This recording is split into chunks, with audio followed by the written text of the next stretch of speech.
अब घर और गार्डन से नौतपा को करेंगे 9-2-11। बिल्कुल भी टेंशन ना लो यार। हेलो दोस्तों, नमस्कार और मेरी यूट्यूब फैमिली को ढेर सारा प्यार। महीना मई का ख़त्म हो चुका है। नौतपा ने अपनी एंट्री दे दी है। 3 दिन इसके निकल चुके हैं, 6 दिन अभी बाकी है। 25 मई से स्टार्ट हुआ था और 2 जून तक ये चलेगा। लेकिन जो बाकी का भी 6 दिन बचे हैं, इसके अंदर काफ़ी बड़ी चेतावनी दी गई है कि आप लोग घरों से बाहर बहुत ही कम निकले, खास तौर से दिन में 11 बजे से लेकर शाम को 4, साढ़े 4, 5 बजे तक।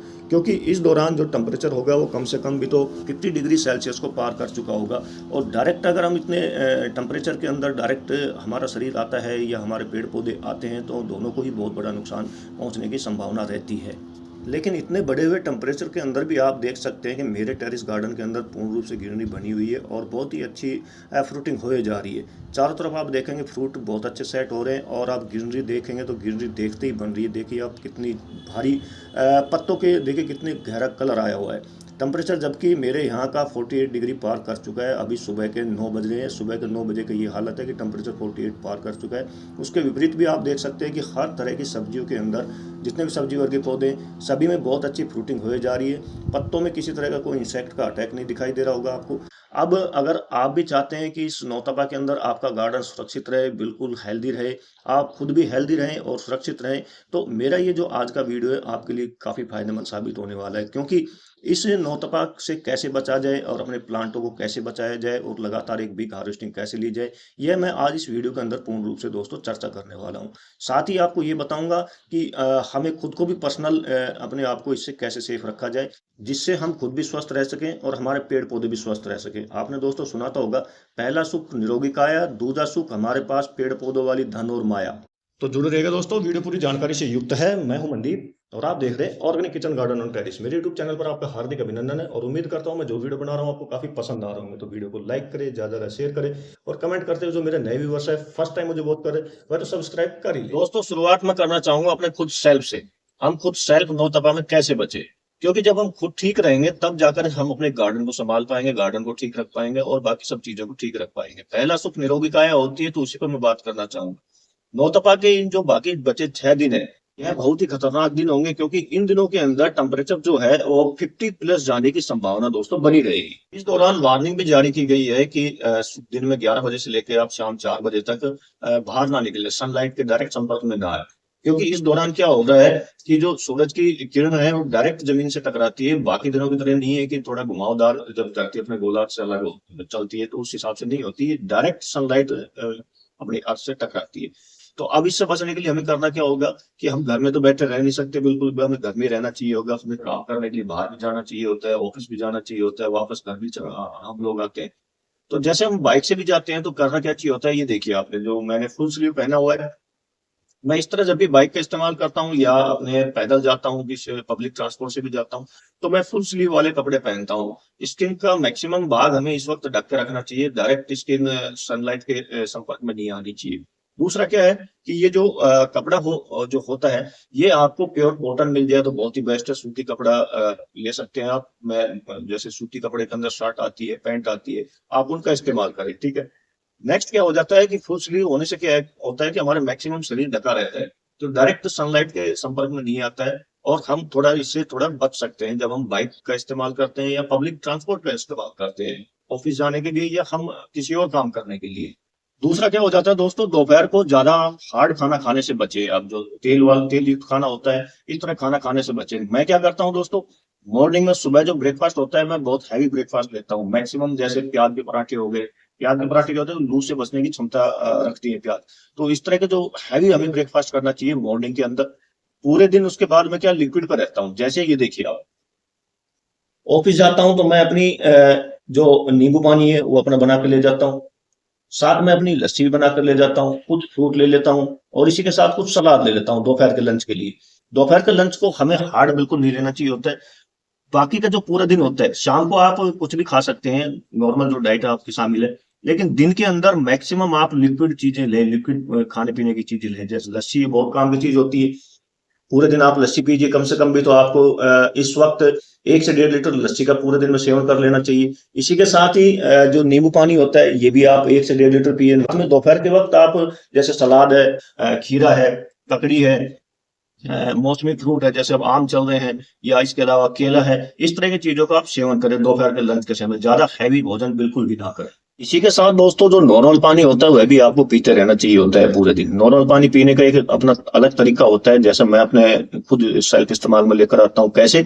देखो, जब हमें प्यास लगती है ना, तो हम जैसे ही पानी का गिलास लेते हैं और पीना शुरू करते हैं, तो हमारे जैसे ही पानी जीभ के टच होता है हमें बहुत अच्छा स्वाद लगता है। तो वहां से जब हम पानी पीना शुरू करते हैं, और जब आपको लगता है कि आप पानी पीते जा रहे हैं लेकिन अचानक जीभ में वो स्वाद आना बंद हो गया पानी पीने का, तो आपको वहीं पर ही पानी रोक देना चाहिए, क्योंकि हमारे शरीर को पानी की बस इतनी ही जरूरत थी। हमें उससे ज्यादा एक्स्ट्रा पानी बिल्कुल नहीं पीना चाहिए होता है। करना क्या चाहिए होता है दोस्तों नौतपा से बचने के लिए? जैसे अब छुट्टियां होनी शुरू हो जाती है, पड़ जाती है, बच्चों की भी छुट्टियां पड़ी हुई स्कूलों की, जैसे हमारे यहाँ तो पड़ी हुई छुट्टियां, या फिर हमारे जैसे ऑफिस की छुट्टी हो जाती है सैटरडे संडे की। तो हम क्या करते हैं कि घर में एसी में रहते हैं। तो एसी के अंदर क्या होता है कि हमें टेम्परेचर 20-22 डिग्री नहीं करना चाहिए होता है। 22 डिग्री, 23 डिग्री, 24 ऐसे नहीं करना चाहिए होता है, क्योंकि बाहर बहुत ज्यादा हीट रहती है, टेम्परेचर बहुत ज्यादा हाई रहता है। मैं हमेशा टेम्परेचर कितना रखता हूँ? 27 के ऊपर रखता हूँ मैं अपने जो भी है। 27 डिग्री पर रखने से मुझे ये बेस्ट बेनिफिट मिलता है कि जो एक नॉर्मल टेम्परेचर होता है, ठंडा भी रहता है रूम अपना अंदर से, ज्यादा गर्मी भी बिल्कुल नहीं लगती है। और अगर हमें कहीं बाहर जाना पड़ जाता है, तो हम ऐसा नहीं है कि जो 20-22 डिग्री वाली जो ठंडापन रहता है रूम के अंदर, उससे हम डायरेक्ट अगर बाहर निकल कर जाते हैं तो डायरेक्ट हम बीमार होने की संभावना 99% बन जाती है।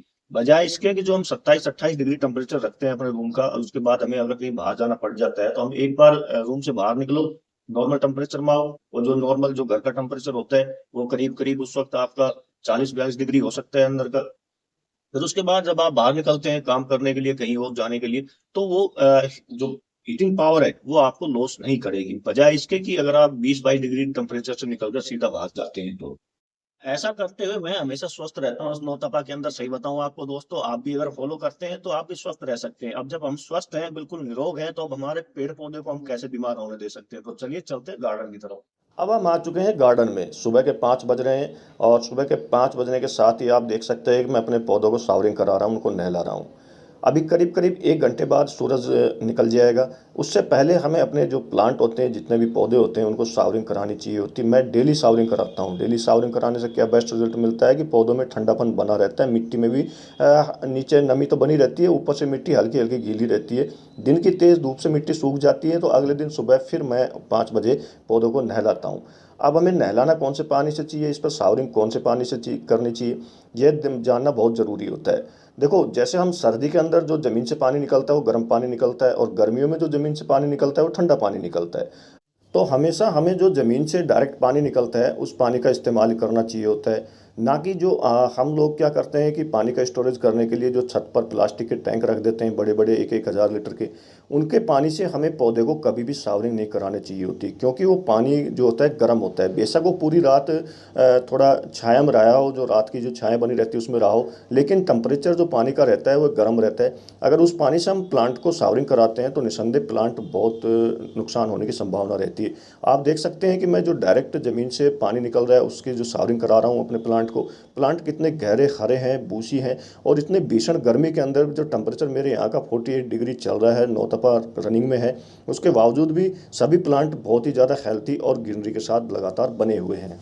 गमलों में या ग्रो बैग में जो एक्स्ट्रा घास खड़ी हो जाती है, जो खरपतवार खड़ी हो जाती है, उसको आप भूल कर भी इस वक्त ना निकालें। ये हमारे पौधे को प्रोटेक्शन देने का पूरा पूरा काम करती है। डायरेक्ट जो हीट वेव्स आती है उसको भी ये रोकती है। डायरेक्ट सनलाइट आती है, जो ये घास बड़ी हो जाती है, ये क्या काम करती है, एक तरह से छाया का भी काम करती है हमारे फूल वाले पौधों के लिए और सब्जी वर्गीय जो पौधे होते हैं। तो इस वक्त आप पौधों के अंदर निराई और गुड़ाई करना बिल्कुल भी ना करें। जो घास खरपतवार खड़ी होती है, एक तरह से समझे मल्चिंग का काम करती है, और हमारे पौधे को बहुत ज़्यादा फुल प्रोटेक्शन देती है। साथ में दोस्तों जो हम सावरिंग करते हैं वो सूरज उदय होने से, सूरज उगने से आधे पौन घंटे पहले करनी चाहिए होती है, क्योंकि जब तक वो क्या है कि पौधों पर से, पत्तियों पर से पानी सूख चुका होता है। अगर वो पानी खड़ा रह जाता है, पत्तियों पे जमा रह जाता है, तो क्या है डायरेक्ट सनलाइट में आने पर वो पत्तियों को और हमारे पौधे को नुकसान पहुंचा सकता है। दिन में भूल कर भी सावरिंग ना करें। जो दिन की गर्मी होती है उसमें आप भूल कर भी सावरिंग ना करें। दोबारा अगर आपको सावरिंग करनी है या सुबह आपको टाइम नहीं मिल पाया, आप शाम को सावरिंग करना चाहते हैं, तो जब सूरज अस्त हो जाता है तो उसके भी करीब करीब आप आधे पौन घंटे बाद ही सावरिंग करें। जब वो मौसम थोड़ा ठंडा हो जाता है, पौधों पर जो डायरेक्ट हीटिंग का असर होता है वह भी कम हो जाता है। उस वक्त जब आप शावरिंग करते हैं तो आपको पौधों को बहुत रिलैक्स मिलता है और पौधा अपनी बहुत अच्छी ग्रोथ के साथ आगे बढ़ता है और अपनी लाइफ साइकिल को कंप्लीट करता है, चाहे वो हार्डी प्लांट हो या फिर आपके सब्जी वर्गीय प्लांट हो या आपके चाहे फूलों वाले प्लांट हो। नौतपा की भीषण गर्मी से अपने प्लांट को बचाने के लिए जो सेकंड स्टेप है दोस्तों, हमें कौन सा करना चाहिए, ये देखिए जो आपको सामने दिखाई दे रहा है, यह है दोस्तों ग्रीन नेट। ग्रीन नेट भी कौन सा है, ये 75% अबोव वाला ग्रीन नेट है। इसको लगाने से हमें क्या बेस्ट बेनिफिट होता है कि ये जो 75% तक धूप को कोशिश करता है रोकने की, और 25% ही छनकर इसके अंदर धूप नीचे आ पाती है, जो कि छाया के रूप में होती है, आप देख सकते हैं। इसको लगाने के बेस्ट बेनिफिट ये होता है कि आप देखिए पत्तों में कहीं भी आपको जलन नहीं दिखाई दे रही होगी, झुलसा रोग नहीं दिखाई दे रहा होगा, और फ्रूटिंग भी बहुत अच्छी कंटिन्यू रूप से आ जाती है, क्योंकि ये दोस्तों 75% धूप को ऊपर ही रोक देता है। ये 2-3 तरह के आते हैं, 50% भी आते हैं, लेकिन 50% वाला इतना कामयाब नहीं होता है टेरिस पर या ओपन उसके अंदर। तो हमें 75% वाला जो ग्रीन नेट है उसी को इस्तेमाल में लाना चाहिए होता है। मैंने अपनी पूरी छत को इससे कवर किया हुआ है, टोटल ऑफ छत को, कहीं भी छत का कोई भी कोना मैंने इसमें नहीं छोड़ा हुआ कि नीचे डायरेक्ट सनलाइट आ सके, क्योंकि मुझे कंटिन्यू रूप से सब्जियों की हार्वेस्टिंग चाहिए होती है और जो मेरे प्लांट होते हैं वो भी पूर्ण रूप से हेल्दी बने रहे। इसके लिए मुझे इसके ग्रीन नेट का बंदोबस्त करना पड़ा। आप देख सकते हैं ये बैंगन के प्लांट कितने बढ़िया रुख के अंदर चलने लग रहे हैं। इसको लगाने से बैंगन ही नहीं, आप सभी तरह के पौधे, मिर्च के पौधे देख सकते हो पूरी ग्रीनरी के साथ है, बड़े पौधे हैं, इसके साथ ये मीडियम पौधे हैं, ये भी बहुत अच्छी पूरी ग्रीनरी के साथ चले जा रहे हैं। इसी के साथ ही ये स्मॉल बेबी प्लांट है जो कि जर्मिनेट हो चुके हैं और अपनी लाइफ साइकिल को आगे बढ़ाने के लिए निकल पड़े हैं। ग्रीन नेट का हमें ये बेस्ट बेनिफिट मिलता है इस नौतपा के अंदर कि डायरेक्ट जो धूप आती है, तेज किरण आती है, उसको ये रोक लेता है। नेक्स्ट जो तीसरी टिप्स होती है दोस्तों इस नौतपा में, अगर आपके प्लांट को लगता है आपको फर्टिलाइजर देने की रिक्वायरमेंट है, पहली बात तो इतनी भीषण गर्मी के अंदर जब टेम्परेचर 45 डिग्री पार कर जाता है तो किसी भी तरह के फर्टिलाइजर को आप देने से बचें, क्योंकि जो फर्टिलाइजर होता है उसकी एक हीटिंग पावर होती है खुद की। तो जो इस तरह के फर्टिलाइजर होते हैं, जो पाउडर फॉर्म में फर्टिलाइजर होते हैं, जैसे ये काउडंक है, वर्मी कंपोस्ट है, सरसों खली है, इस तरह के जो होते हैं इनको आप देने से बचें, क्योंकि ये हार्डली होते हैं, धीरे धीरे घुलते हैं, साथ में इनमें एक हीटिंग पावर होती है। पहले से इतनी ज़्यादा गर्मी, ऊपर टेम्परेचर इतना ज़्यादा हाई है, साथ में रूट्स को फिर गर्मी मिलेगी तो क्या पौधा डैमेज होने की संभावना रहती है। तो इसके लिए हमें करना क्या चाहिए, पहली बात तो हमें कुछ दिन रुक जाना चाहिए, 5-7 दिन, जब तक नौतपा का टाइम चल रहा है जब तक रुक जाना चाहिए। फिर भी आपको लगता है प्लांट को रिक्वायरमेंट देने की, तो हमें इस तरह का जो मैं लिक्विड फॉर्म के अंदर बनाता हूँ, देखिए इस तरह के जो लिक्विड फॉर्म के अंदर फर्टिलाइज़र होता है, इसको आपने लेना है और 100 ml के करीब लेना है और 1 लीटर पानी में मिक्स कर अपने प्लांट को इसमें अप्लाई करना है। ये एक्चुअली दोस्तों है गोबर के कंडों का लिक्विड जो कि मैं बनाता हूँ। इसके लिए वीडियो मेरा अपलोड है चैनल पर, आप विजिट कर इसको बनाना सीख सकते हैं, कैसे इसको पावरफुल बनाया जाता है। इस दौरान आपने एक काम और करना है, जो पौधे होते हैं उनके अंदर आपने मल्चिंग की व्यवस्था कर देनी चाहिए होती है। इससे ये बेस्ट बेनिफिट होता है कि जो मिट्टी हमारी है गर्म नहीं होगी, डायरेक्ट धूप के संपर्क में नहीं आएगी। इस तरह अगर आप जो खरपतवार होती है अपने गार्डन के अंदर उसको फेंके ना, खरपतवार को आप उखाड़ें और इस तरह गमले की मिट्टी के ऊपर आप बिछा दें।